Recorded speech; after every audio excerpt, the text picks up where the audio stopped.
I have a real problem with parents that want to set up a trust that's going to take care of their children, their grandchildren, their great-grandchildren, their great-great-grandchildren, their great-great-great-great-great-great-grandchildren. Can you imagine growing up and knowing that a grandparent that you never knew, that you had no relationship or whatever, set aside $10 million for you, and you start to get access to it at age 16? How hard are you going to work on school? Not very hard. How hard are you going to work to get a job? What's your character going to be like? If you know you got all that money and then you just start living for pleasure, how long does that last? When does each pleasure stop end up being unfulfilling? So then what do? You start doing drugs, start doing alcohol. You might have promiscuity and start creating children and unwed situations. Nothing good, in my opinion, comes from children that inherit money and they don't have to do a dang thing to get it. I think it's a massive mistake. And here's let me just say one other thing. All the money that was on the planet when you were born was already there. When you die, it's going to be on the planet. So from the time you're born to the time you die, I think it's a God-given gift if you end up having money while you carry on.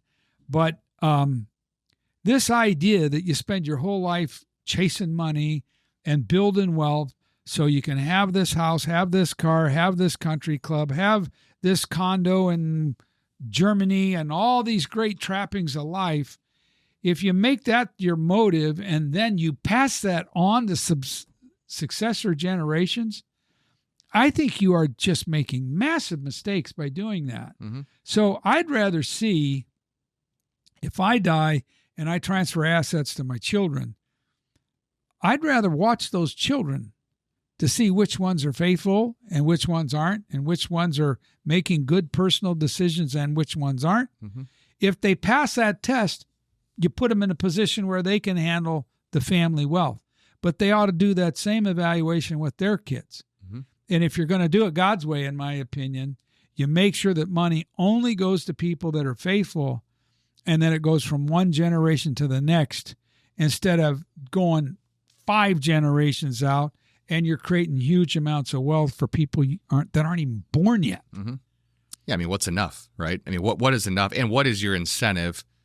It's the trust fund baby kind of analogy that, I mean, who really wants to have trust fund babies as their children? Probably not very many people. I don't see anything good comes from it. No, because if you didn't earn it, you don't respect it. I mean, the question, if I got $10 million dropped in my checking account on my 18th birthday, I don't know how incentivized I'd be when the alarm goes off at 6 a.m. to go to class. Probably not very. Here's another thought too, is suffering has a way of shaking out of a person their pride, their ego, their desire for just living for pleasure. I think in some cases suffering is really good for a person. And I know it was good for me. I went through the loss of a child that died. And I went through intense suffering.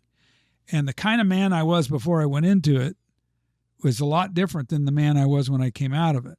I changed for the better in many, many ways because I went through that kind of suffering. And I think it's a fundamental of life. If everything's easy, if it's all paid for you, and you don't have any kind of suffering along the way, the chances of you turning out to be a good human being, I think is pretty low.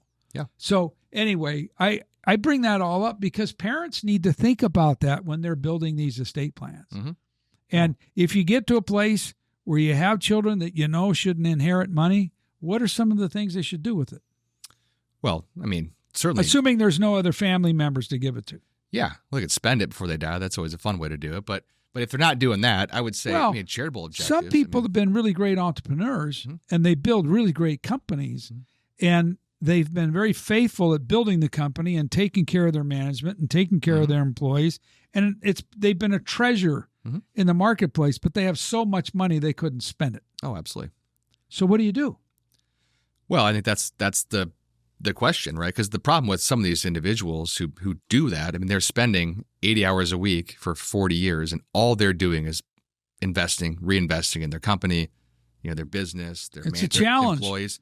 They're making opportunity for people that work for them too. And then they sit back at age 70 and say, well, what have I done?